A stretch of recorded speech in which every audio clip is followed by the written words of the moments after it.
Assalamualaikum warahmatullahi wabarakatuh. Perkenalkan nama saya Ahmad Bintang Firansyah dengan NPM C1C023026.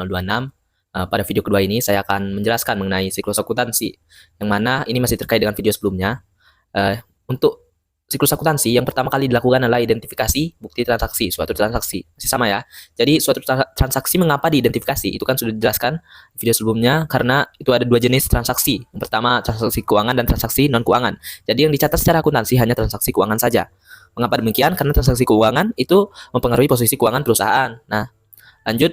Jadi setelah diidentifikasi maka akan dicatat di jurnal umum. Setelah dicatat di jurnal umum maka akan diklasifikasikan atau dikelompokkan akunnya masing-masing ke dalam buku besarnya masing-masing.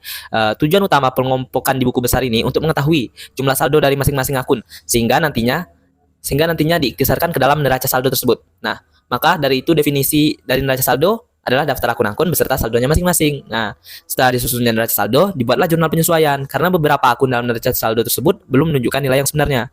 Setelah disesuaikan dan dicatat dalam jurnal penyesuaian, maka kelompokkan lagi ke dalam buku besar seperti tadi ya.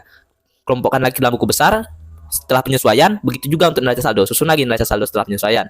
Nah, data-data hasil neraca saldo setelah penyesuaian inilah yang nantinya akan digunakan sebagai acuan membuat laporan keuangan. Laporan keuangan ini akan ada 3 ya. Jadi yang kita pertama kali susun adalah laporan laba rugi dan comprehensive line. Nah, di sini isi dari laporan laba rugi tersebut ialah berupa pendapatan, akun-akun pendapatan dikurangi dengan akumulasi akun-akun beban pada periode tersebut sehingga nantinya menghasilkan net income ataupun loss, bisa jadi laba bersih atau rugi bersih. Nah, lalu net income akan digunakan pada laporan perubahan ekuitas yang nantinya akan ditambah oleh return earning dan akan dikurangi oleh dividen. Nah, setelah itu ada juga laporan posisi keuangan. Laporan posisi keuangan ini berisi akun-akun real ya. Akun-akun real selain akun nominal, nah atau akun-akun aset liabilitas dan ekuitas kecuali dividen. Penyusunan laporan posisi keuangan ini di sisi kirinya itu aset, sama seperti persamaan dasar akuntansi, aset, dan sisi kanannya yakni liabilitas dan ekuitas. Return earning per akhir periode pada laporan perubahan ekuitas tadi akan dimasukkan pada sisi ekuitas di laporan posisi keuangan.